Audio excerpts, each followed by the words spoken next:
જીવનમાં કષ્ટ હોય કે સુખ હોય, ભગવાનને હંમેશા યાદ રાખવા જોઈએ. નમસ્કાર. આજના આ ગહન અભ્યાસમાં સ્વાગત છે. આપણે આસપાસ હંમેશા એવું સાંભળીએ છીએ ને કે જો મનની શાંતિ જોઈતી હોય તો મોટા મોટા ગ્રંથો વાંચવા જોઈએ. હા, બિલકુલ.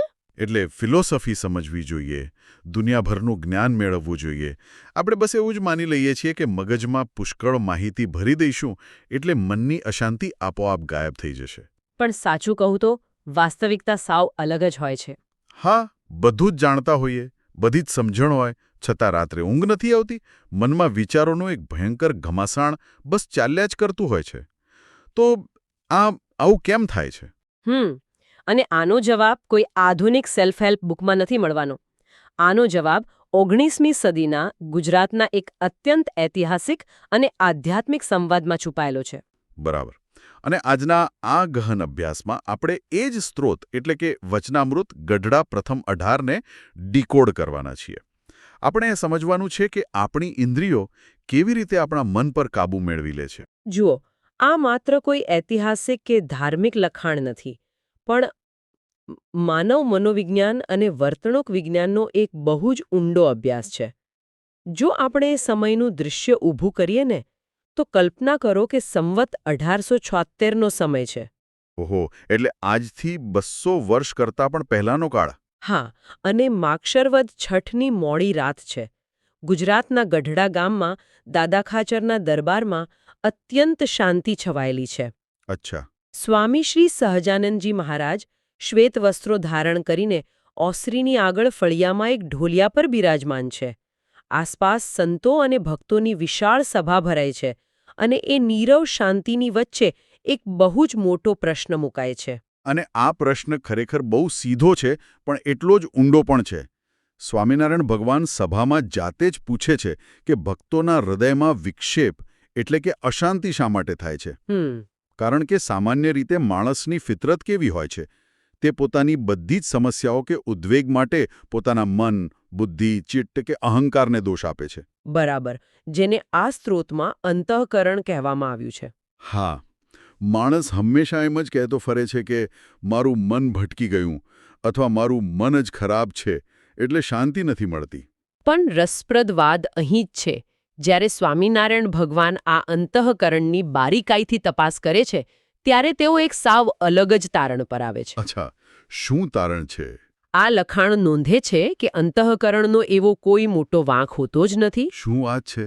મનનું કોઈ વાંક નથી? ના, વાંક એટલો જ છે કે અંતઃકરણ માત્ર ગાફલ થઈ જાય છે. ગાફલ એટલે બેદરકાર. હા, ગાફલ થવું એટલે એક પ્રકારના ભ્રમમાં આવીને નિશ્ચિંત કે આળસુ થઈ જવું. માણસને જ્યારે એવું લાગે કે હવે તો ભગવાન મળી ગયા છે, અથવા તો મેં બહુ બધા શાસ્ત્રો વાંચી લીધા છે. હા, એટલે કે મને બધું જ જ્ઞાન મળી ગયું છે. બિલકુલ. ત્યારે માણસ એવું વિચારે કે હવે મારે આધ્યાત્મિક કે માનસિક રીતે કંઈ સાવચેતી રાખવાની જરૂર નથી. ત્યારે અંતઃકરણ આળસુ બની જાય છે. તે પોતાનું ધ્યાન રાખવાનું છોડી દે છે. એટલે પ્રશ્ન થાય છે કે જો મન કે અંતઃકરણ ગુનેગાર નથી, તો અસલી ગુનેગાર છે કો? મૂળ સ્ત્રોત બહુ સ્પષ્ટ રીતે ચીંધીને બતાવે છે કે સૌથી મોટો વાંક પંચ જ્ઞાન ઇન્દ્રિયોનો છે. એટલે કે આપણી આંખ, કાન, નાક, જીભ અને ત્વચા. અશાંતિ અને ઉદ્વેગ આ 5 ઇન્દ્રિયો વાટે જ અંદર પ્રવેશે છે. અરે વાહ! આ વાત પરથી તો મગજમાં એક બહુ જ સચોટ દ્રશ્ય ઊભું થાય છે. આ તો પહેલાં જેવું થયું ને કે આપણે આપણા ઘરમાં લાખો રૂપિયા ખર્ચીને એકદમ લેટેસ્ટ હાઈટેક સિક્યુરિટી સિસ્ટમ લગાવી દીધી હોય. અને આ સિક્યુરિટી સિસ્ટમ એટલે આપણું મન અથવા અંતઃકરણ. હા. હવે ઘરમાં આટલી મોંઘી સિસ્ટમ લાગી ગઈ એટલે આપણે એકદમ ગાફલ થઈ જઈએ. હા, નિશ્ચિંત થઈ જાય. બરાબર. એકદમ શાંતિથી સૂઈ જઈએ કે હવે તો સંપૂર્ણ સુરક્ષા છે. પણ ભૂલથી આપણે આપણા ઘરની બધી જ બારીઓ અને દરવાજા ખુલ્લા મૂકી દીધા હોય. અરે બાપરે! અને આ ખુલ્લી બારીઓ એટલે આપણી 5 ઇન્દ્રિયો. હવે બહારથી કોઈ ચોર ખુલ્લા દરવાજેથી ઘરમાં ઘૂસી જાય અને બધો જ કિંમતી સામાન ચોરી જાય, તો પછી પેલી હાઈટેક સિક્યુરિટી સિસ્ટમને ગાળો દેવાનો કોઈ અર્થ રહેતો નથી. સાચી વાત છે. વાંક સિક્યોરિટી સિસ્ટમનું નથી. વાંક પેલી ખુલ્લી મૂકી દીધેલી બારીઓનો છે. આ એનાલોજી ખરેખર આખી વાતનો અર્ક કાઢી આપે છે. આ લખાણની સૌથી આકર્ષક બાબત જ એ છે કે તે 19મી સદીમાં લખાયું હોવા છતાં તે માનવ મનને કોઈ એક સ્થિર કે બંધ પેટી તરીકે નથી જોતું. તે મનને એક ડાયનેમિક, સતત બહારથી માહિતી ગ્રહણ કરતી જીવંત સિસ્ટમ તરીકે જુએ છે. આપણી ઇન્દ્રિયો એ સેન્સર્સ છે જે સતત બહારની દુનિયામાંથી ડેટા અંદર મોકલી રહ્યા છે. બરાબર છે. જો બારીઓ ખુલ્લી હશે અને કોઈ મજબૂત ફિલ્ટર નહીં હોય તો કચરો અંદર આવવાનો જ છે. હા, અને એકવાર કચરો અંદર આવી ગયો પછી મન ગમે તેટલું પવિત્ર કે જ્ઞાની કેમ ન હોય તેમાં વિક્ષેપ પડવાનો જ છે. તો પછી જો અંતઃકરણની ભૂલ નથી અને ઇન્દ્રિયો જ બહારથી આ બધો કચરો અંદર ખેંચી લાવે છે તો આ આખી પ્રક્રિયા ખરેખર કામ કેવી રીતે કરે છે? શું મૂળ સ્ત્રોતમાં આ મિકેનિઝમ વિશે કંઈ સ્પષ્ટતા છે? હા, સ્ત્રોતમાં આ પ્રોસેસ બહુ જ વિસ્તારથી સમજાવવામાં આવી છે. તેમાં લખ્યું છે કે જીવ પંચ ઇન્દ્રિયો દ્વારા જેવો આહાર લે છે તેવા જ ગુણો તેના અંતઃકરણમાં પ્રવેશે છે. આહાર એટલે જમવાની વાત છે? ના, અહીં આહાર શબ્દ બહુ જ વ્યાપક અર્થમાં છે. આહાર એટલે માત્ર જીભથી ખાવાતો ખોરાક જ નહીં. આંખથી જે દૃશ્ય જોવામાં આવે તે આંખનો આહાર છે. કાનથી જે શબ્દો સંભળાય તે કાનનો આહાર છે. અચ્છા, ઇન્દ્રિયોનો ખોરાક? બિલકુલ. અને આ વાતને વધુ સચોટ રીતે સમજાવવા સ્ત્રોતમાં લીલાગર ભાંગ અને દારૂનું બહુ જ પાવરફુલ ઉદાહરણ આપ્યું છે. લીલાગર ભાંગ એટલે પેલું નશીલું પીણું ને? હા, લખાણ કે છે કે જેમ ભાંગ કે દારૂ પીવાથી માણસ પોતાની શુદ્ધ-બુદ્ધ ગુમાવી બેસે છે, ભાન ભૂલી જાય છે, બરાબર એવું જ ઇન્દ્રિયોના ખોટા આહારથી થાય છે. ઓહો. કોઈ પાપી, હિંસક કે ભ્રષ્ટ વ્યક્તિની વાતો સાંભળવી, તેમને જોવા, તેમને સ્પર્શ કરવો કે તેમના હાથનું ફૂલ પણ સૂંઘવું, આ બધું જ પેલી લીલાગર ભાંગ પીવા સમાન છે. તે સીધી બુદ્ધિને ભ્રષ્ટ કરી નાખે છે. જુઓ, આ ઉદાહરણ ખરેખર વિચારવા મજબૂર કરે તેવું છે. પણ અહીં મને થોડો તર્ક વિતર્ક કરવાનું મન થાય છે. હા, ચોક્કસ. એટલે જો કોઈ વાસી કે બગડેલું જમવાનું ખાઈ લે તો પેટ બગડે એ વાત સમજાય છે. જો કોઈ ખરેખર ભાંગ કે દારૂ પીએ તો શરીરમાં કેમિકલ રિએક્શન થાય અને નશો ચડે એ પણ વિજ્ઞાન છે. બરાબર. પણ આ વાત થોડી વધારે પડતી નથી લાગતી? કેવી રીતે?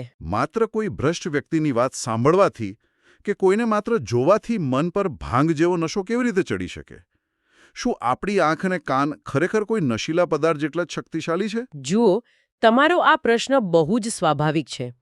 પ્રથમ નજરે કોઈને પણ એવું લાગી શકે કે આ વાત માત્ર ડર ઊભો કરવા માટે અતિશયોક્તિભરી રીતે કહેવાય છે. હા, એવું જ લાગે ને? પણ જો આજના આધુનિક ન્યુરોસાયન્સની નજરે આપણે આ કોન્સેપ્ટને સમજીએ તો આ વાત 100% વૈજ્ઞાનિક અને સચોટ સાબિત થાય છે. ન્યુરોસાયન્સમાં ન્યુરોપ્લાસ્ટિસિટી નામનો એક બહુ જ મહત્વનો સિદ્ધાંત છે. ન્યુરોપ્લાસ્ટિસિટી? હા, આ સિદ્ધાંત મુજબ આપણું મગજ કોઈ પથ્થર પર કોતરેલા શિલાલેખ જેવું કડક નથી, પણ ભીની માટી જેવું છે, જે સતત પોતાના આકારો બદલતું રહે છે. અચ્છા, એટલે તે ફ્લેક્સિબલ છે. બરાબર. આંખ વાટે જોવાયેલું દ્રશ્ય કે કાન વાટે સંભળાયેલો શબ્દ માત્ર હવામાં ગાયબ નથી થઈ જતો. તે મગજમાં પ્રવેશીને ન્યુરોન્સને ફાયર કરે છે. વિજ્ઞાન કહે છે કે neurons that fire together wire together. Oh, એટલે મગજનું વાયરિંગ બદલાય છે. એક્ઝેક્ટલી. જ્યારે કોઈ ભ્રષ્ટ, હિંસક કે નકારાત્મક વ્યક્તિની વાતો સતત સાંભળવામાં આવે છે ત્યારે મગજમાં એ પ્રકારના જ નવા ન્યુરલ પાથવે એટલે કે ભૌતિક રસ્તાઓ બનવા લાગે છે. ભાંગ કે દારૂની અસર તાત્કાલિક દેખાય છે, જ્યારે કાન અને આંખ વાટે લેવાયેલા આ ઝેરની અસર ધીમી હોય છે. પણ લાંદા ગાળે આ સતત અપાતો ઇન્દ્રિયોનો ખોરાક મગજનું આખું સ્ટ્રક્ચર બદલી નાખે છે. તે સામાન્ય સમજ અને શુદ્ધબુદ્ધને પૂરેપૂરી ભૂલાવી દે છે. અરે વાહ! એટલે આ ખરેખર એક ધીમા ઝેર કે નશા જેવું જ કામ કરે છે અને આપણને ખબર પણ નથી પડવા દેતું કે અંદરથી કેટલું મોટું નુકસાન થઈ ગયું છે. બિલકુલ. એટલે આનો અર્થ એ થયો કે આપણે જે લોકોની આસપાસ સમય પસાર કરીએ છીએ, જે વાતો સાંભળીએ છીએ, તે કોઈ ટાઈમપાસ પ્રવૃત્તિ નથી. તે સક્રિયપણે આપણા મગજનું રીવાયરિંગ કરી રહી છે. હા, 100%. તો જો માહિતી અને ઇન્દ્રિયોના આહારમાં આટલી મોટી તાકાત હોય તો પછી આસપાસના વાતાવરણનો આમાં કેટલો મોટો રોલ હોઈ શકે? શું મૂળ સ્ત્રોત વાતાવરણની અસર વિશે કંઈ કહે છે? હા, સંગત અને વાતાવરણની અસર સમજાવવા માટે જ સ્ત્રોતમાં 2 એકદમ વિરોધાભાસી ચિત્રો રજૂ કરવામાં આવ્યા છે. કયા 2 ચિત્રો? પહેલું ચિત્ર એક ભવ્ય હવેલીનું છે. તેનું વર્ણન બહુ જ આકર્ષક છે. 7 માળની સુંદર હવેલી છે. ભીંત પર કાચના તખ્તા જડેલા છે. સુંદર બિછાણા છે. પણ અંદરનું વાતાવરણ કેવું છે? કેવું છે? અંદર વિષયીજનો બેઠા છે, દારૂની મહેફિલ જામી છે અને નાચગાન ચાલી રહ્યા છે. સ્ત્રોત સ્પષ્ટપણે કહે છે કે ગમે તેવો સારો કે જ્ઞાની માણસ જો આ સભામાં જઈને બેસે તો ત્યાંના વાતાવરણની અસરથી તેનું અંતઃકરણ તરત જ વિકૃત થઈ જાય છે. અને બીજું ચિત્ર? તેની બરાબર સામે બીજું ચિત્ર એક સાવ સામાન્ય ઘાસની ઝૂંપડીનું છે. તેમાં ફાટેલી ગોદડીવાળા સંતો બેઠા છે અને ધર્મ, જ્ઞાનની વાતો ચાલી રહી છે. કોઈ ભૌતિક સુખ સગવડ નથી. છતાં સ્ત્રોત કહે છે કે આ વાતાવરણમાં બેસનારનું અંતઃકરણ એકદમ શાંત અને પવિત્ર થઈ જાય છે. ઇન્દ્રિયોને શુદ્ધ કરવાનો સીધો ઉપાય એ જ બતાવ્યો છે કે પવિત્ર શબ્દો સાંભળવા અને સારા દર્શન કરવા. આ 2 ચિત્રો પરથી તો મને સીધી પેસેજ સ્મોકિંગની એનોલોજી યાદ આવે છે. હા, બહુ સરસ ઉદાહરણ છે આ. ધારો કે કોઈ વ્યક્તિએ પોતે ક્યારેય જિંદગીમાં સિગરેટ નથી પીતી. તે પોતાના સ્વાસ્થ્ય માટે એકદમ સભાન છે. પણ જો તે આખો દિવસ એવા લોકોની વચ્ચે જઈને બેસે જેઓ સતત ધુમાડા કાઢી રહ્યા છે, તો શું થશે? સ્વાભાવિક છે કે ઝેરી ધુમાડો તેના ફેફસામાં જવાનો જ છે. બરાબર. તે ભલે પોતે નથી પીતો પણ ફેફસા તો બગડવાના જ છે. હા, આપણું મન પણ બરાબર એક સ્પંજ જેવું જ છે. સાચી વાત. તે આસપાસના વાતાવરણના સ્પંદનોને, ત્યાંની વાતોને, દ્રશ્યોને બસ શોષી જ લે છે. હવેલીમાં બેસશો તો ત્યાંનું ઝેર શોષાશે અને ઝૂંપડીમાં બેસશો તો શાંતિ શોષાશે. આ બાબત એ દર્શાવે છે કે આ લખાણ કેટલું પ્રેક્ટિકલ છે. સામાન્ય રીતે આધ્યાત્મિક વાતોમાં બસ સારું વિચારો કે પોઝિટિવ રહો એવી હવામાં વાતો થતી હોય છે. હા, બસ આંખો બંધ કરીને બેસી રહો. પણ આ સ્ત્રોત હવામાં વાત નથી કરતો. તે ભૌતિક વાતાવરણ અને મનની સ્થિતિ વચ્ચેનો સીધો સંબંધ સ્થાપિત કરે છે. મન બદલવું હોય તો પહેલા વાતાવરણ બદલવું પડશે. બરાબર છે. પણ જો વાતાવરણની અસર આટલી બધી તીવ્ર છે, તો જ્યારે કોઈ ખરાબ કે નકારાત્મક વ્યક્તિ આપણા જીવનમાં પ્રવેશે અને આપણું વાતાવરણ બગાડવા લાગે, ત્યારે શું કરવું? આ જ મુદ્દા પર આ સ્ત્રોતનો કદાચ સૌથી કડક આદેશ જોવા મળે છે. સ્ત્રોત સ્પષ્ટપણે જણાવે છે કે જો સત્સંગમાં કે જીવનમાં કોઈ કુપાત્ર વ્યક્તિ, એટલે કે જેનું વર્તન ખરાબ છે, તે આવી જાય અને સુધરે નહીં તો તેને ત્યાંથી બહાર કાઢી મૂકવો. સીધો બહાર જ કાઢી મૂકવાનો? હા, બાઈ હોય કે ભાઈ, તેનો તત્કાળ ત્યાગ કરવો. અને આ વાત સમજાવવા એક અત્યંત પ્રભાવશાળી ઉદાહરણ આપ્યું છે. અચ્છા. જો આંગળીમાં ઝેરી સાપ કરડ્યો હોય અથવા તો આંગળીમાં કીડિયારો રોગ, જેને આપણે આજના સમયમાં ગેંગ્રીન કહીએ છીએ, તે થઈ ગયો હોય તો તેને બચાવવા માટે શું કરવું પડે? તો આખા શરીરને બચાવવા માટે એ સડેલી આંગળીને તરત જ કાપી નાખવી પડે. બીજો કોઈ રસ્તો જ નથી. બરાબર. જો એ સડેલી આંગળી પ્રત્યે માયા રાખવામાં આવે કે અરે રે, આ તો મારી આંગળી છે, હું કેવી રીતે કાપું, તો એ ઝેર ધીમે ધીમે આખા શરીરમાં ફેલાઈ જશે અને મૃત્યુ નિશ્ચિત છે. બાપરે. એવી જ રીતે કોઈ ઝેરી વ્યક્તિ પ્રત્યે ખોટો મોહ રાખ્યા વગર તેને તત્કાળ છોડી દેવો એ જ પોતાના મનને બચાવવાનો એકમાત્ર રસ્તો છે. આ ઉદાહરણ અને આ કડકાઈ બહુ મોટું આશ્ચર્ય જન્માવે છે યાર. કારણ કે સામાન્ય રીતે આજના સમયમાં તો ધર્મના નામે હંમેશા બધાને સ્વીકારવાની વાતો જ સાંભળવા મળે છે ને. હા, એ તો છે. આજકાલ પેલો એક નવો ટ્રેન્ડ ચાલ્યો છે, ટોક્સિક પોઝિટિવિટી. હા, બિલકુલ.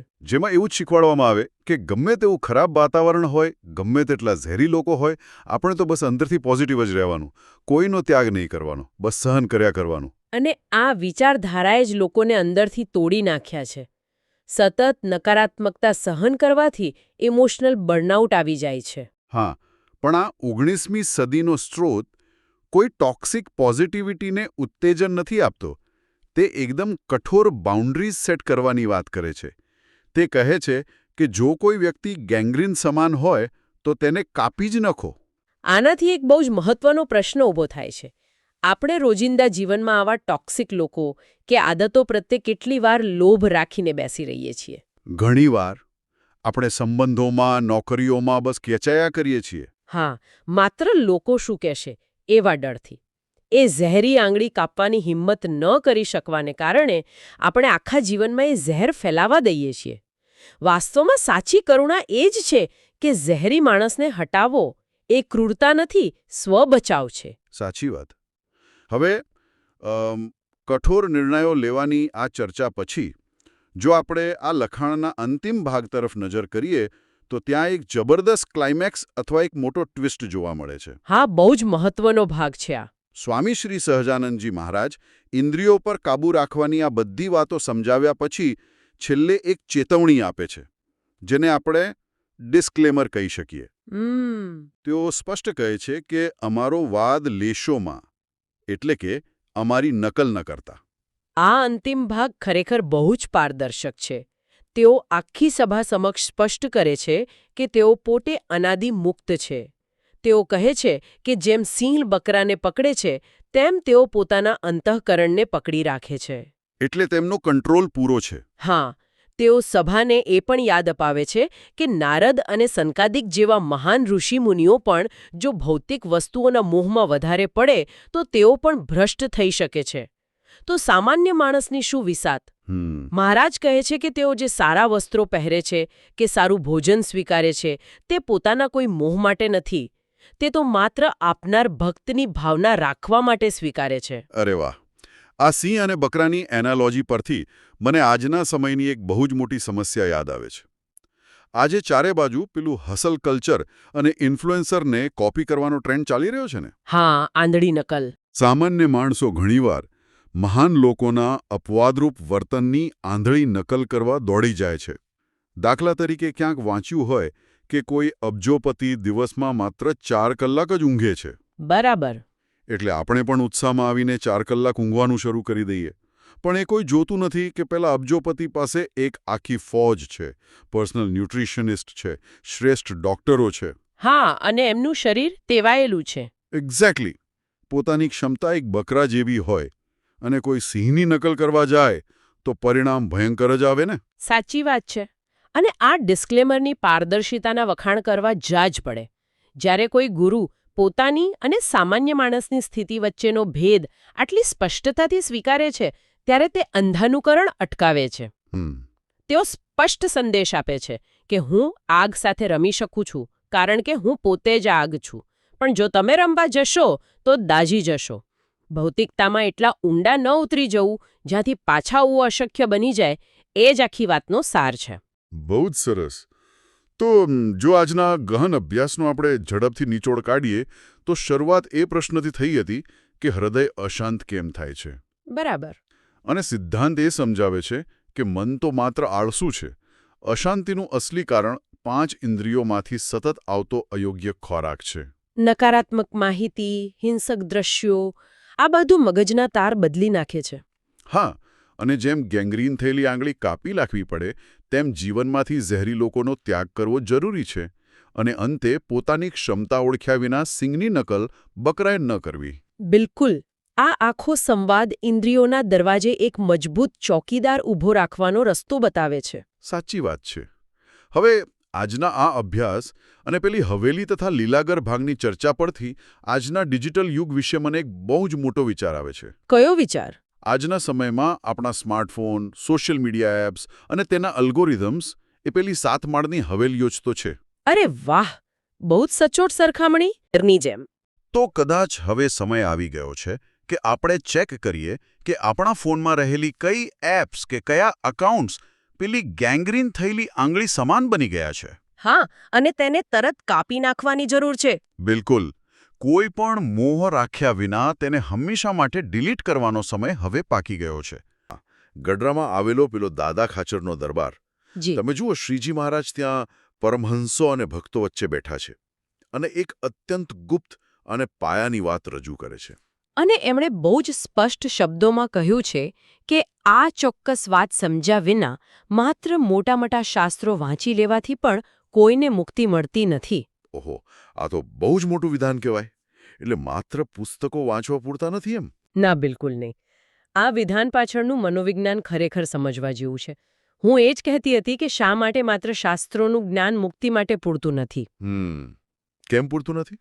કારણ કે મગજમાં માત્ર માહિતી ભરી લેવી અને એ માહિતીનો ઉપયોગ કરીને પોતાની આંતરિક પવિત્રતાનું રક્ષણ કરવું, આ બંને વચ્ચે આસમાન અને જમીનનો તફાવત છે. સાચી વાત છે.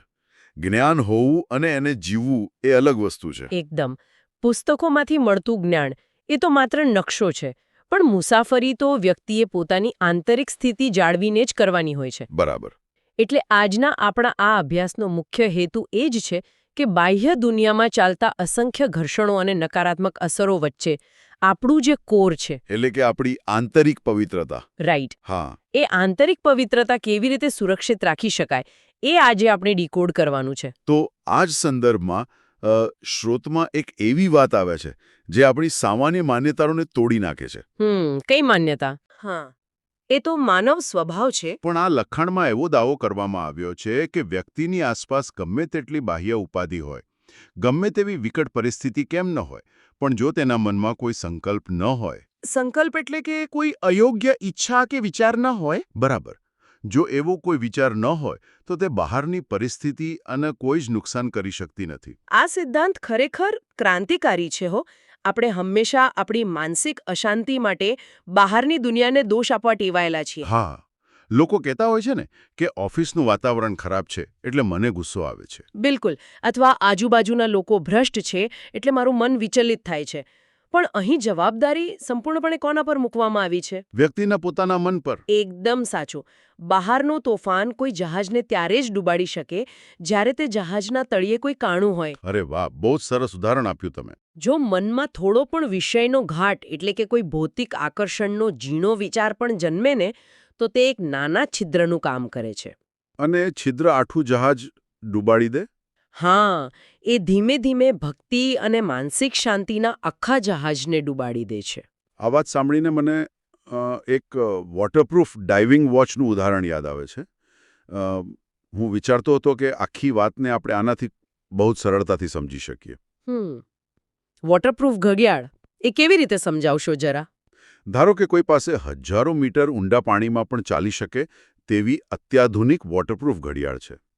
હવે તેને પહેરીને સમુદ્રના તળિયે જવામાં આવે. બરાબર.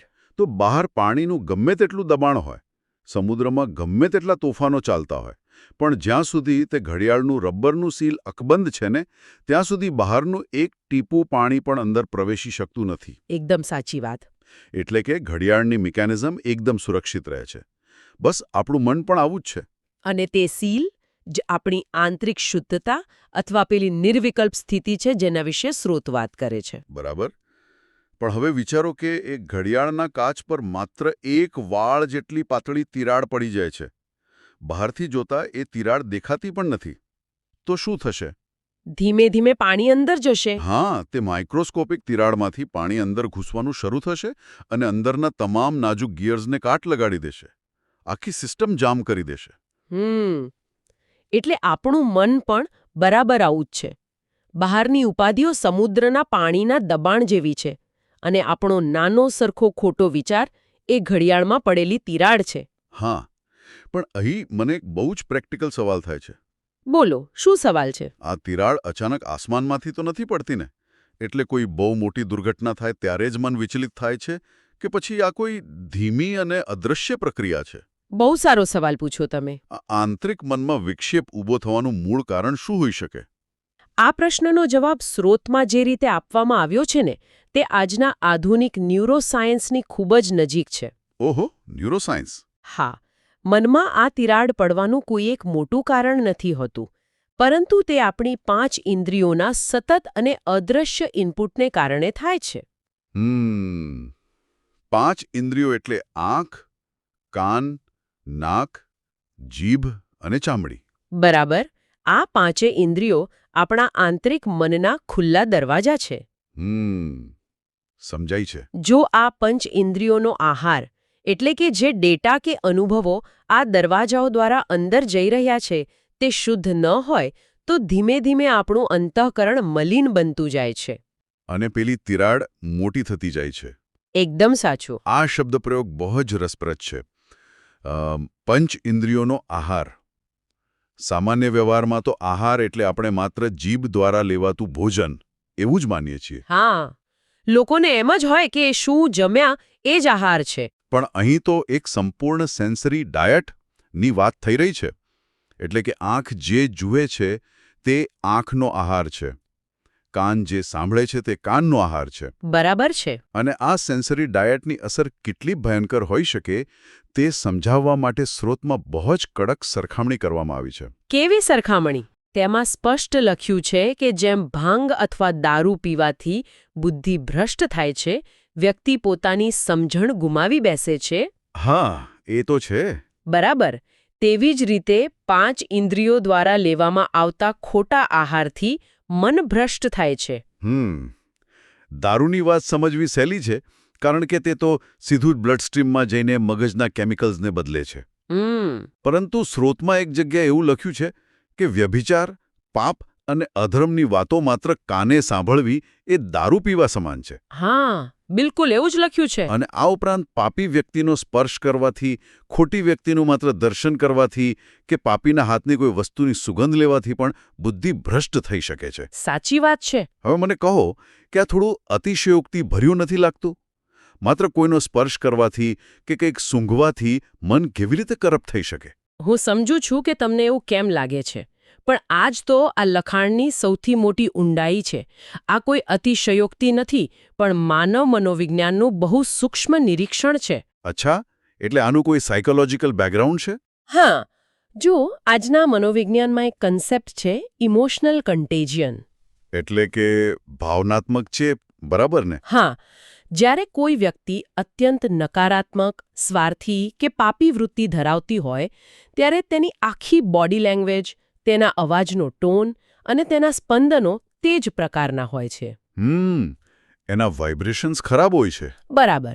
અને જ્યારે કોઈ સામાન્ય વ્યક્તિ તેવા માણસ સાથે હાથ મિલાવે છે કે તેનો સ્પર્શ કરે છે, ત્યારે અજાણતા જ એક નકારાત્મક ઊર્જાની આપ-લે થાય છે. ઓહ, હવે સમજાયું મને. અને સાંભળવાની વાત કરીએ તો સતત અધર્મ કે પાપની વાતો સાંભળવાથી મગજમાં રહેલા ન્યુરોનલ પાથવેઝ બદલાવા લાગે છે. એટલે કે આપણું બ્રેન વાયરિંગ જ ચેન્જ થઈ જાય છે. બિલકુલ.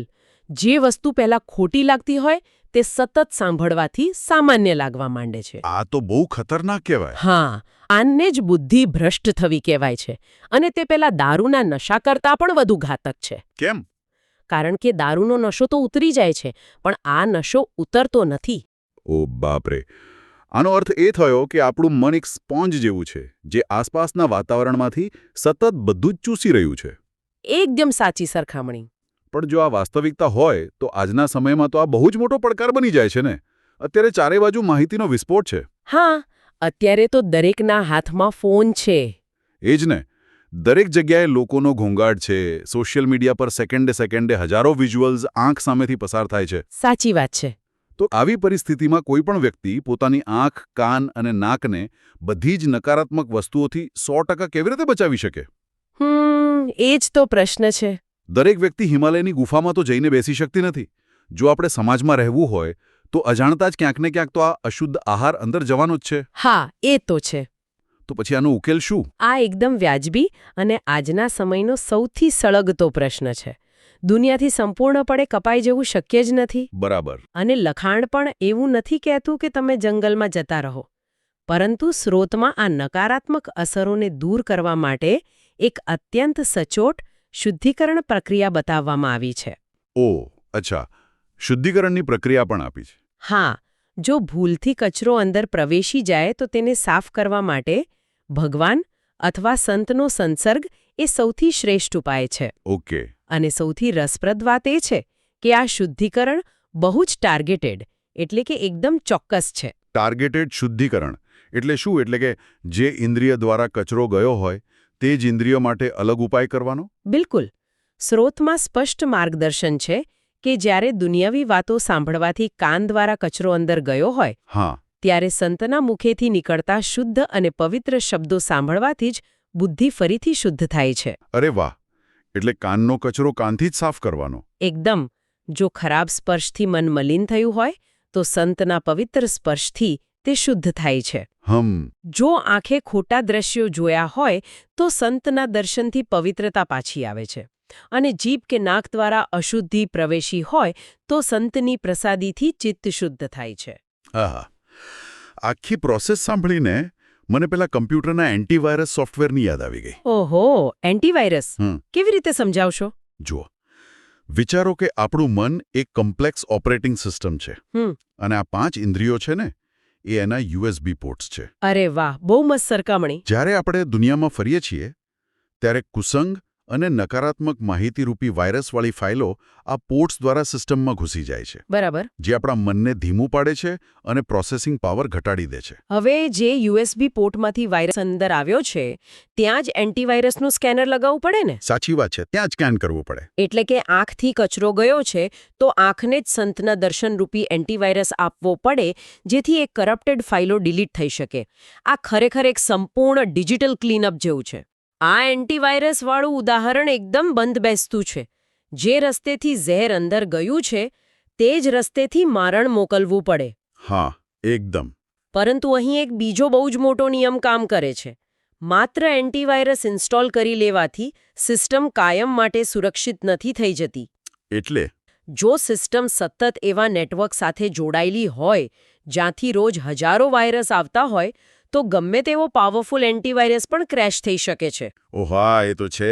જો બહુ વાયરસ આવે તો સિસ્ટમ હેંગ થઈ જાય. એટલે જ સત્સંગ અને કુસંગ એટલે કે સારું વાતાવરણ અને ખરાબ વાતાવરણ વચ્ચેનો તફાવત સમજાવવા માટે મહારાજે એક બહુ જ ઊંડાણપૂર્વકનું ઉદાહરણ આપ્યું છે.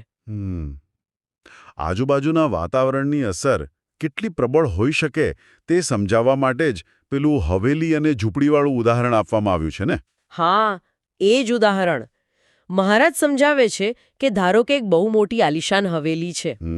ત્યાં દુનિયાની તમામ ભૌતિક સુખ-સુવિધાઓ હાજર છે, પરંતુ ત્યાંનું વાતાવરણ કેવું છે? કેવું છે વાતાવરણ? ત્યાં દારૂ પીવાઈ રહ્યો છે, નૃત્ય ચાલી રહ્યું છે અને વિષય એટલે કે માત્ર દુન્યવી વાસનાઓ અને સ્વાર્થમાં જ ડૂબેલા લોકો ત્યાં બેઠા છે. અચ્છા, એટલે બહારથી હવેલી સારી છે પણ અંદર લોકો ખરાબ છે. બરાબર.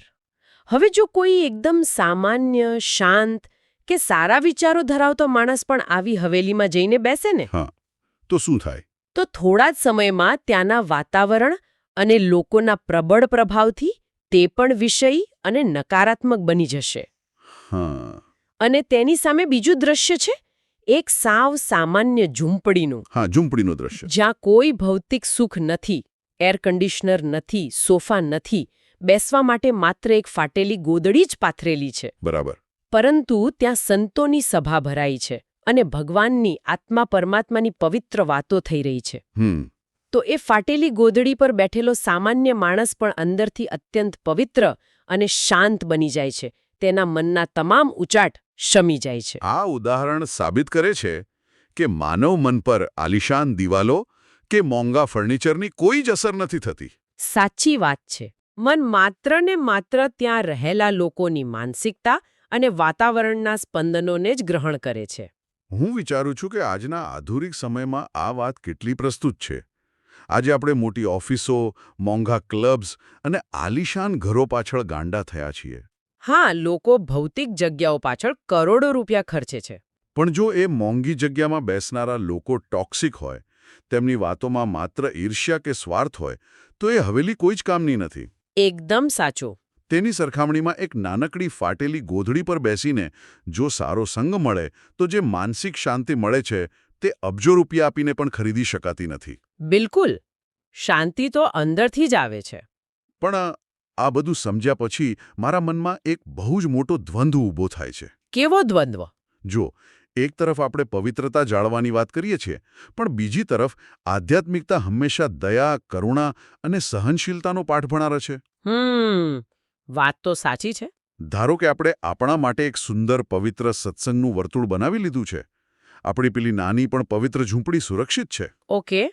પરંતુ જો આ વર્તુળમાં જ કોઈ અત્યંત નકારાત્મક, ઝેરી કે કુપાત્ર વ્યક્તિ પ્રવેશી જાય તો શું કરવું? આ બહુ અગત્યનો સવાલ છે. શું એક આધ્યાત્મિક વ્યક્તિ તરીકે આપણી ફરજ નથી કે આપણે તેને સુધારવાનો પ્રયત્ન કરીએ? તેને તરછોડી દેવો એ તો એક પ્રકારનો પલાયનવાદ અથવા સ્વાર્થ ન કહેવાય? આ દ્વંદ્વ લગભગ દરેક સારા માણસના મનમાં ઊભો થાય જ છે. આપણે માનીએ છીએ કે બધું જ સહન કરી લેવું અને બધાને અપનાવી લેવા એ જ સાચો ધર્મ છે. હા, મોટા ભાગે આપણે એવું જ માનતા હોઈએ છીએ. પરંતુ આ સ્ત્રોતમાં કોઈપણ પ્રકારની લાગણીશીલતા કે ભ્રમ વિના બહુ જ સ્પષ્ટ અને કઠોર માર્ગદર્શન આપવામાં આવ્યું છે. અચ્છા, શું માર્ગદર્શન છે?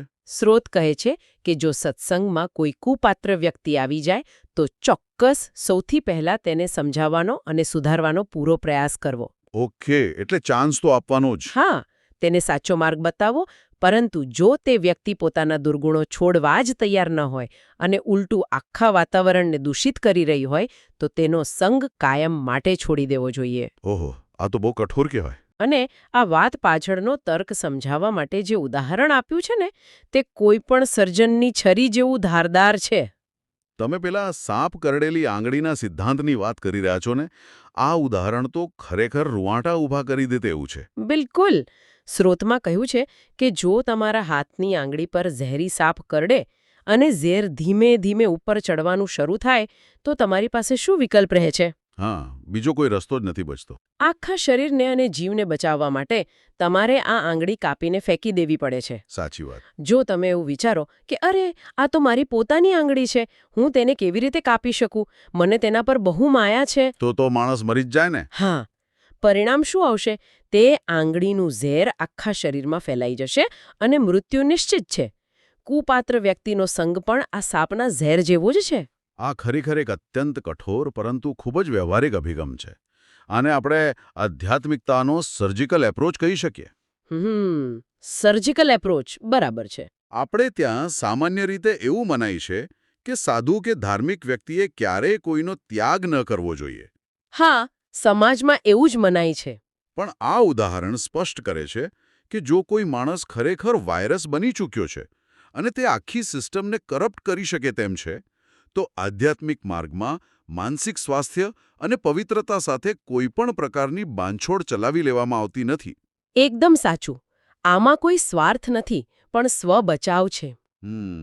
એક ડોક્ટર પણ જ્યારે કોઈ અત્યંત ચેપી રોગવાળા દર્દીની સારવાર કરવા જાય છે ત્યારે તે પીપીઈ કિટ પહેરીને સંપૂર્ણ સુરક્ષા સાથે જ જાય છે. હા, કોરોનામાં આપણે જોયું જ છે. જો તમારી પાસે સંતો જેવી આંતરિક સુરક્ષા કે તાકાત ન હોય તો તમે બીજાનું ઝેર ઉતારવા જતા પોતાનો જીવ ગુમાવી બેસો. બહુ જ સચોટ વાત કરી તમે. આધ્યાત્મિકતાનો પાયો જ આંતરિક પવિત્રતા છે.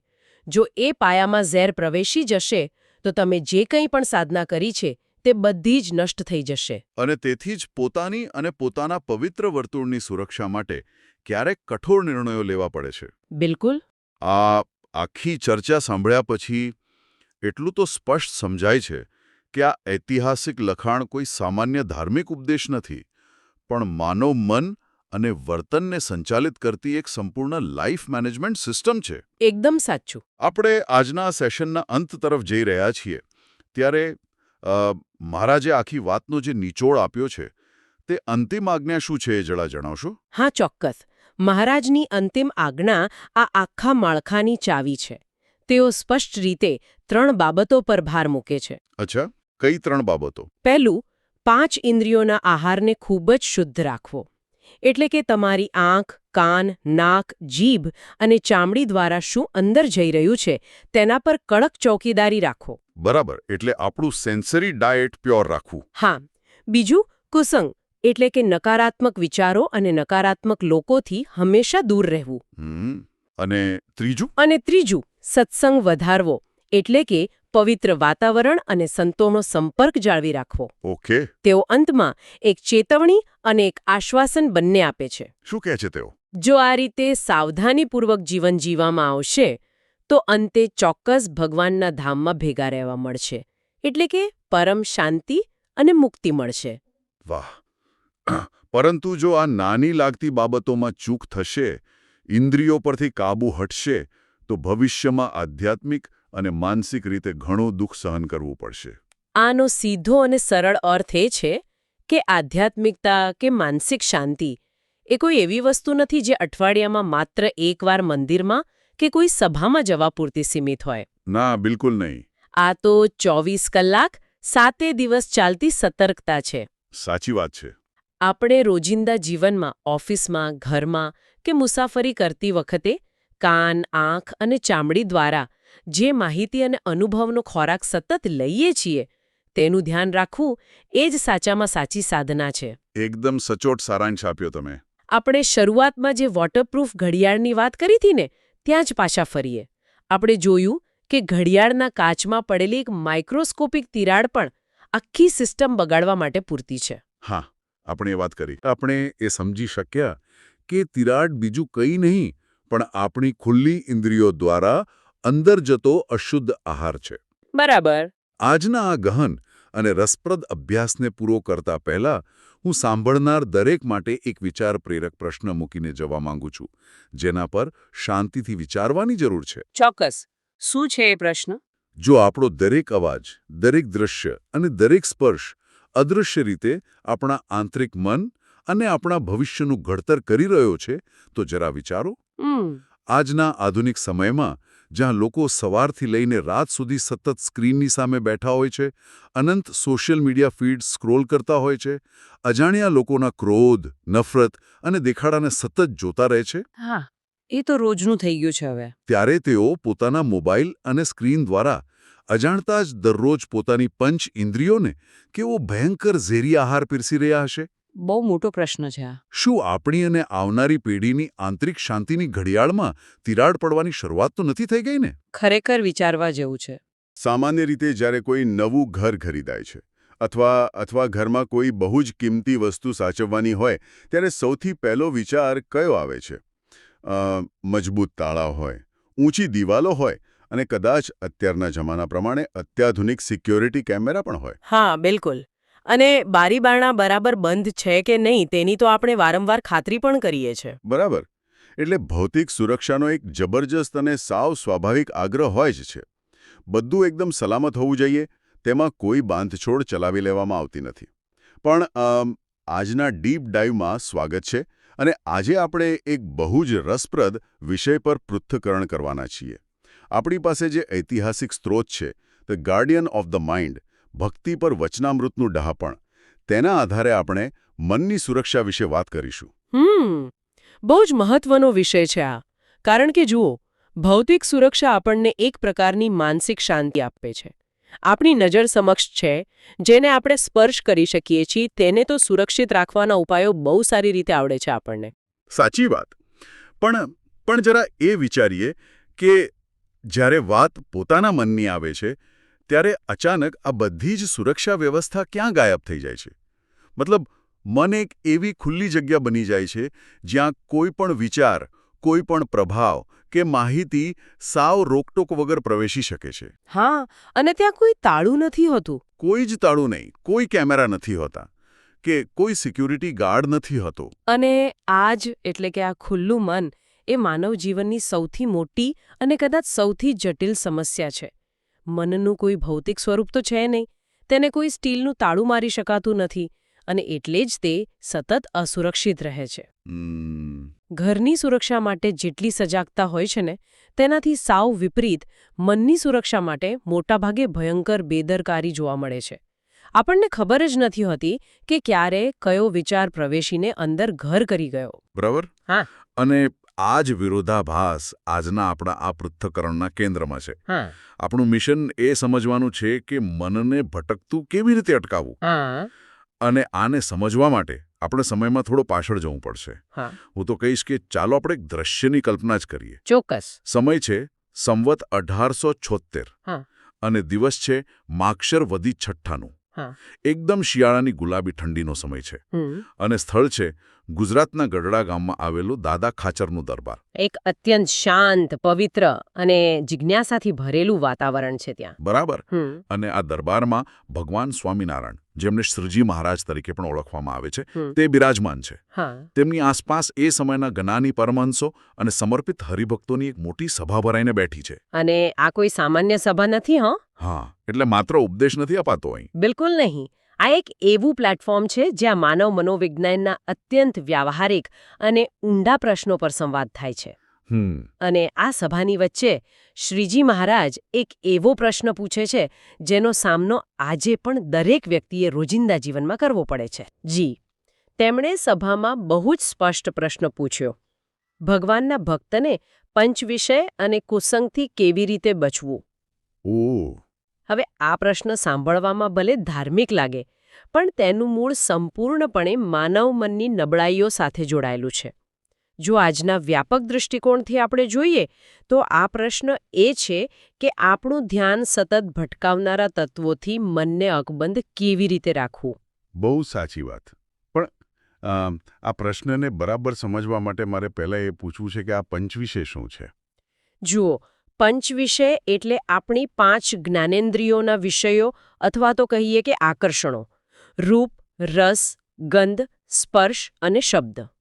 અચ્છા, એટલે આપણી પાંચેય સેન્સીસ. હા, બિલકુલ.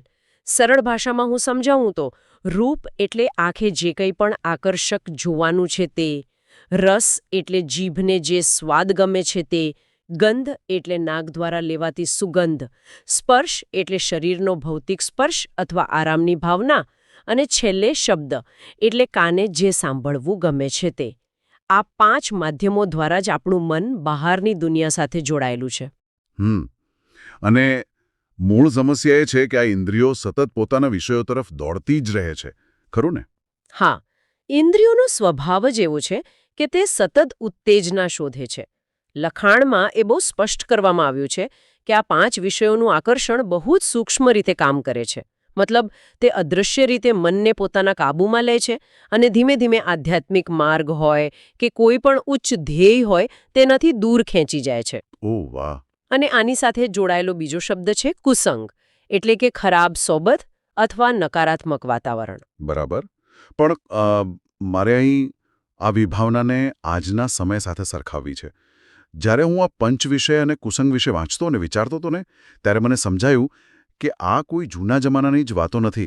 હા, આજના સમયમાં પણ એટલું જ લાગુ પડે છે. બિલકુલ.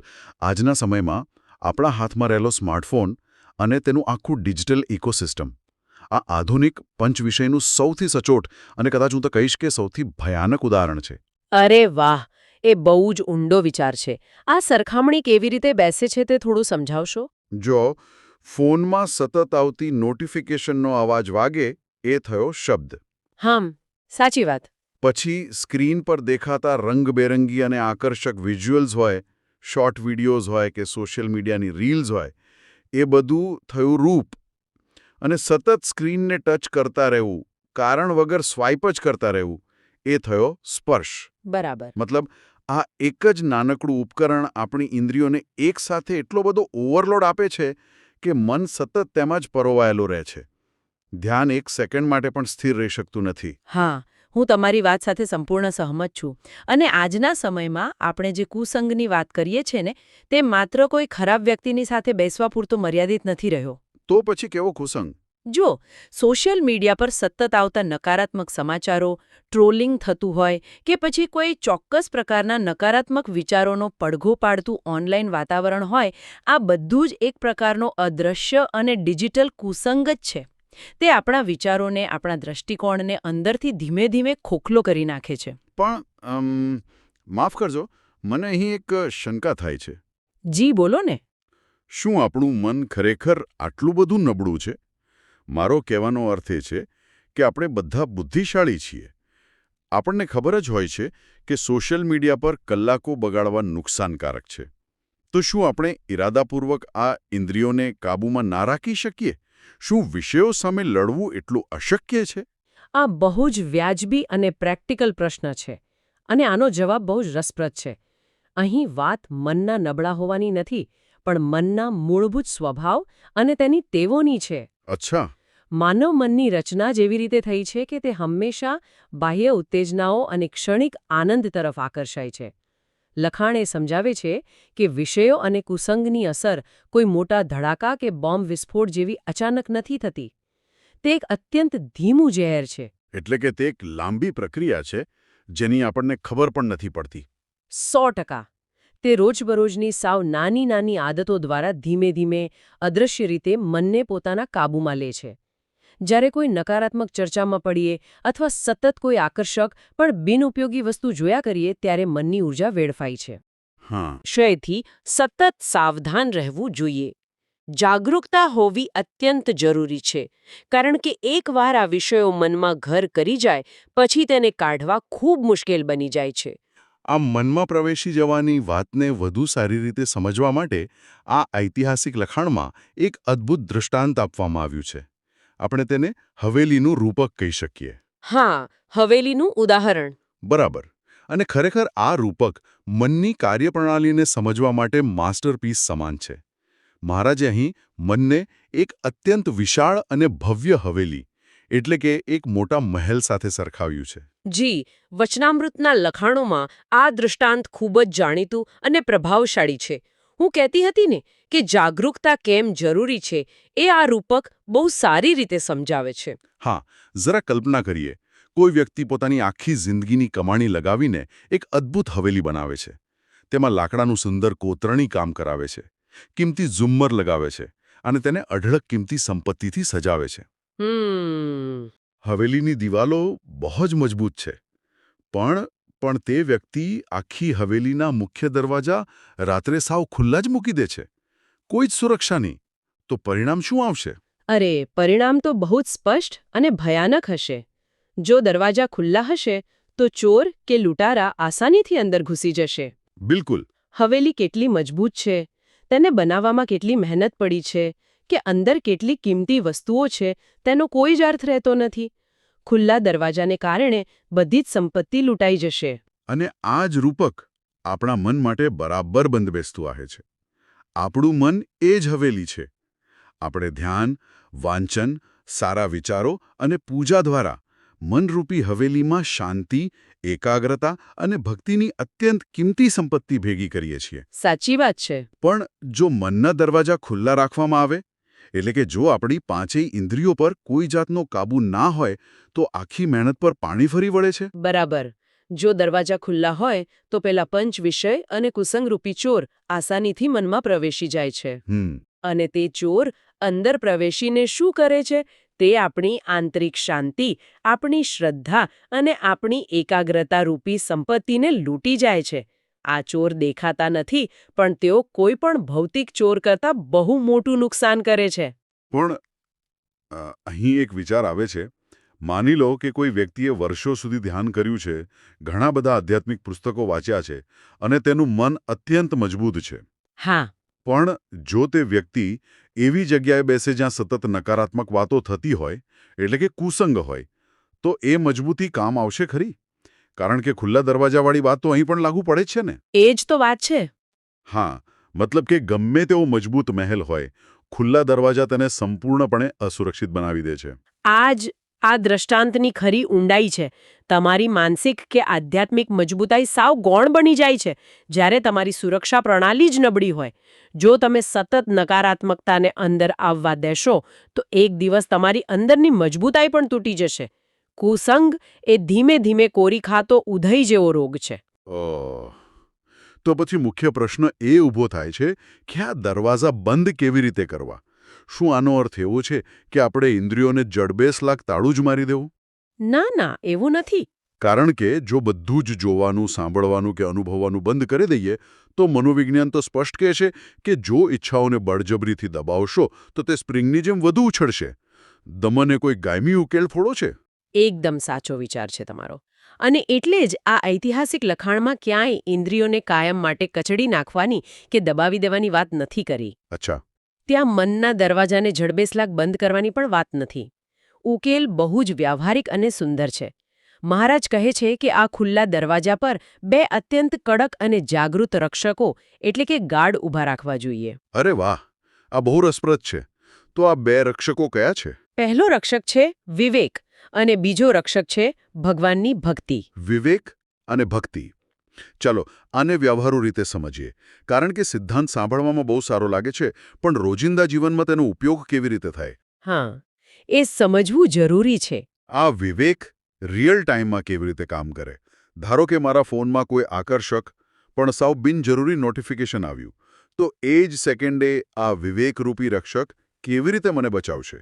જુઓ, વિવેક એટલે શું સાચું છે અને શું ખોટું છે, શું ઉપયોગી છે અને શું નુકસાનકારક છે, તે પારખવાની આપણી બુદ્ધિ કે સમજણ.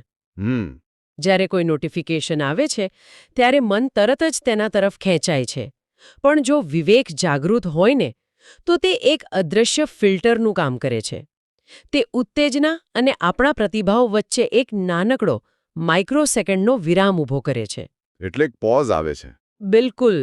તે મનને પૂછે છે, શું આ માહિતી મારા માટે ખરેખર જરૂરી છે કે પછી આ માત્ર મારો સમય અને ઊર્જા વેડફી નાખશે? જો જવાબ એવો મળે કે આ કુસંગ છે, તો વિવેકરૂપી રક્ષક એ વિચારને દરવાજે જ રોકી દે છે, અંદર પ્રવેશવા દેતો જ નથી. ઓ વાહ! એટલે કે વિવેક એ કોઈ દિવાલ નથી, પણ એક ચેકપોસ્ટ છે. હા, એકદમ સાચી ઉપમા છે આ. અને બીજો રક્ષક છે ભક્તિ. જો વિવેક દરવાજા પર ઉભેલો રક્ષક હોય તો ભક્તિનું કામ શું છે? બરાબર. ભક્તિ એ મનનો આંતરિક સંતોષ છે. જ્યારે હૃદયમાં ભગવાન પ્રત્યે શ્રદ્ધા અને ભક્તિ હોય છે, ત્યારે મન અંદરથી એટલું ભરેલું અને સંતોષ પામેલું હોય છે કે તેને બહારના ક્ષણિક અને સસ્તા આકર્ષણોની જરૂર જ પડતી નથી. એટલે ખાલી પોચ નથી રહેતો. બરાબર. વિવેક નકારાત્મકતાને રોકે છે અને ભક્તિ હકારાત્મકતાથી મનને ભરી દે છે. આ બંનેનું સંયોજન ખરેખર અદ્ભુત છે. પણ અહીં એક બીજો પ્રશ્ન થાય છે મને. જી. વિવેક રાખવો એટલે સતત સજાગ રહેવું. અને સતત સજાગ રહેવામાં આપણી માનસિક ઊર્જા બહુ વપરાય છે. રક્ષકો પણ ક્યારેક તો થાકે ને? વિલ પાવર યાની કે ઈચ્છા શક્તિનો પણ એક અંત હોય છે. સાચી વાત છે. તો શું આ સમસ્યાનો કોઈ એવો કાયમી ઉકેલ છે ખરો, જેનાથી આ પંચ વિષયનું આકર્ષણ જ મૂળમાંથી ખતમ થઈ જાય, જેથી આપણે સતત લડવું જ ના પડે? અને અહીં જ આ લખાણની ખરી મહાનતા છુપાયેલી છે. તે માત્ર કામચલાઉ ઉપાય નથી આપતું. તો પછી શું ઉકેલ છે? તે સમસ્યાના મૂળ પર ઘા કરે છે.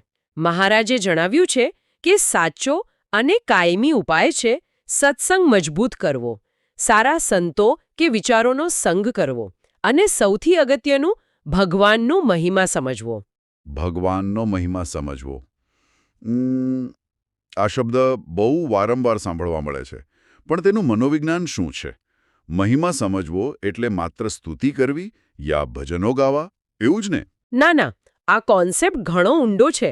મહિમા સમજવો એટલે માત્ર શબ્દોથી વખાણ કરવા એવું બિલકુલ નથી, પણ ભગવાનની વિશાળતા, તેમની મહાનતા અને આખા બ્રહ્માંડમાં આધ્યાત્મિકતાનું જે સર્વોચ્ચ શિખર છે તેની સાચી અને ઊંડી સમજણ કેળવવી.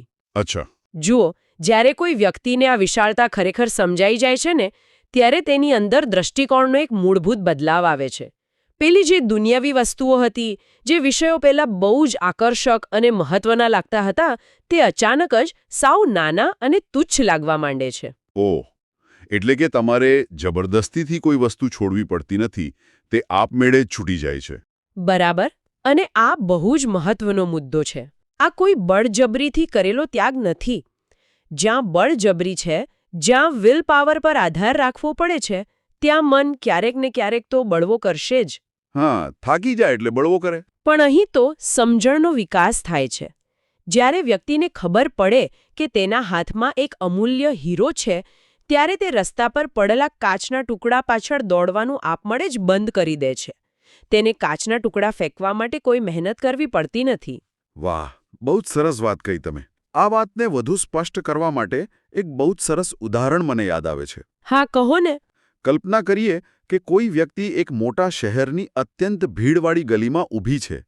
ત્યાંથી પસાર થતી આલિશાન ગાડીઓ, આસપાસના બહુમાળી મકાનો, દુકાનોના મોટા મોટા બોર્ડ, આ બધું જ તેને બહુ મોટું, પ્રભાવશાળી અને મહત્વનું લાગે છે. સ્વાભાવિક છે, કારણ કે તે વ્યક્તિ એ જ સ્તર પર ઊભી છે. બરાબર. પણ હવે ધારો કે એ જ વ્યક્તિ હેલિકોપ્ટરમાં બેસીને અથવા કોઈ ઊંચા પર્વત પર ચડીને એ જ શહેરને હજારો ફૂટની ઊંચાઈથી નીચે જુએ છે. હવે શું થશે? પેલી મોટી ગાડીઓ, મકાનો અને દુકાનો એકદમ નાના રમકડા જેવા લાગવા માંડશે. અને પેલી ગલીઓનો ઘોંઘાટ પણ ત્યાં સુધી નહીં પહોંચે. બિલકુલ. હવે અહીં નોંધવા જેવી વાત એ છે કે પર્વત પર જવાથી નીચે રહેલા મકાનો કે ગાડીઓની સાઇઝ ખરેખર ઘટી નથી ગઈ. મકાનો તો એટલા જ મોટા છે. પણ જોનારનો દૃષ્ટિકોણ વિશાળ થઈ ગયો છે. તેનું સ્તર ઊંચું આવી ગયું છે. સાચી વાત. તેવી જ રીતે લખાણ કહે છે તેમ જ્યારે ભગવાનનો મહિમા સમજાય છે, જ્યારે આધ્યાત્મિક ઊંચાઈ પ્રાપ્ત થાય છે, ત્યારે આ પંચ વિષય અને દુનિયાવી આકર્ષણો આપમેળે જ સાવ નગણ્ય થઈ જાય છે. તેમની સામે લડવું નથી પડતું, બસ પોતાની ઊંચાઈ વધારવી પડે છે. અરસી જ ન શકે. જ્યારે મન ભગવાનની મહાનતામાં લીન થઈ જાય છે ત્યારે કુસંગ અને વિષયોની અસર સાવ શૂન્ય થઈ જાય છે. મનને ભગવાનમાં સ્થિર કરવું એ જ આનો શ્રેષ્ઠ અને કાયમી માર્ગ છે. તો જો આજના આ સમગ્ર પૃથક્કરણનો આપણે નિચોડ કાઢીએ, તેનો સારાંશ જોઈએ, તો એ સ્પષ્ટ થાય છે કે પંચવિષય એટલે કે આપણી ઇન્દ્રિયોને ભટકાવનારા આકર્ષણો અને કુસંગ એટલે કે નકારાત્મક વાતાવરણ, આ બંને આપણી માનસિક શાંતિ અને આધ્યાત્મિક યાત્રાનો નાશ કરનારા તત્વો છે. હા, તે પેલી હવેલીમાં ઘૂસી આવતા અદ્રશ્ય ચોર સમાન છે. બરાબર. અને તેની સામે રક્ષણ મેળવવા માટે સત્સંગ, સારા વિચારોનો સાથ, વિવેકપૂર્ણ જાગૃતતા અને ભગવાનના મહિમાની સમજણ એ સૌથી મજબૂત હથિયાર છે. આ સમજણ ભક્તિને અતૂટ બનાવે છે. લખાણના અંતમાં સ્પષ્ટપણે વર્ણવ્યું છે કે જે ભક્ત આ રીતે ભગવાનમાં અને આધ્યાત્મિકતામાં દૃઢ રહે છે તેને દુનિયાનો કોઈ પણ વિષય કે કોઈ પણ આકર્ષણ હલાવી શકતું નથી. એટલે તેનું મન એક અભેદ્ય કિલ્લો બની જાય છે. બિલકુલ અભેદ્ય કિલ્લો. ખરેખર આ એક એવી ગહન સમજણ છે જે ફક્ત 19મી સદીના સમય માટે જ નહીં, પણ આજના 21મી સદીના આ ઘોંઘાટભર્યા અને ડિજિટલ યુગ માટે પણ એટલી જ સચોટ અને જરૂરી છે. કારણ કે માનવ મનનો મૂળભૂત સ્વભાવ અને તેની નબળાઈઓ સમયની સાથે બદલાતા નથી, માત્ર તેના સ્વરૂપો બદલાય છે. એટલે જ આવા ઐતિહાસિક લખાણો આજે પણ આપણને સાચો માર્ગ બતાવી શકે છે. અને આ જ વ્યાપક વિચાર સાથે આજના આપણા સંવાદના અંત તરફ જઈએ, પણ જતા પહેલા એક વિચાર એવો છે જે મારા મનમાં સતત ઘુમરાયા કરે છે. કયો વિચાર? આજના સમયમાં જ્યારે માહિતી, મનોરંજન અને નકારાત્મકતાનો અવિરત પ્રવાહ આપણા મોબાઈલ અને સ્ક્રીન્સ દ્વારા સતત ચાલુ જ છે, ત્યારે આપણા મનની પેલી હવેલીના ડિજિટલ દરવાજાઓ લગભગ 24 કલાક ખુલ્લા જ રહે છે. રાત્રે સૂતા પહેલા છેલ્લી વસ્તુ અને સવારે ઉઠતા વેંત પહેલી વસ્તુ તરીકે આપણે એ દરવાજો ખોલીને આખી દુનિયાના કચરાને અંદર આવવાનું આમંત્રણ આપીએ છીએ. સાચી વાત છે. એ બહુ ડરાવણું છે. તો શું રોજિંદા જીવનમાં એવા અદૃશ્ય કુસંગને ઓળખી શકાય છે જે ધીમે ધીમે રોજિંદા સ્ક્રોલિંગ દ્વારા મનમાં પ્રવેશી રહ્યો છે? અને સૌથી મોટો પ્રશ્ન એ છે કે શું આપણા મનના દરવાજે ઊભેલો પેલો વિવેકરૂપી રક્ષક અત્યારે જાગી રહ્યો છે કે પછી ઇન્ફોર્મેશન ઓવરલોડના કારણે તે ગાઢ નિંદ્રામાં સરી પડ્યો છે? આ ખરેખર એવો પ્રશ્ન છે જેના પર શાંતિથી બેસીને મનન કરવાની જરૂર છે. કારણ કે ઘરની બહાર તો બહુ જ મજબૂત તાળા મારવામાં આવે છે, પણ અસ્તિત્વની સૌથી કિંમતી હવેલી, આપણું મન, કદાચ અત્યારે સૌથી વધુ અસુરક્ષિત પરિસ્થિતિમાં છે. હવેલીના દરવાજાને અને તેના રક્ષકોને જાગૃત રાખવા એ જ આજના સમયની સૌથી મોટી ઉપલબ્ધિ હોઈ શકે છે. આ સાથે જ આજનું આ પૃથ્થકરણ અહીં પૂર્ણ કરીએ છીએ. મનની હવેલી સાચવતા રહીએ. ફરી મળીશું એક નવા વિષય અને નવા સંવાદ સાથે. ત્યાં સુધી વિચારતા રહો.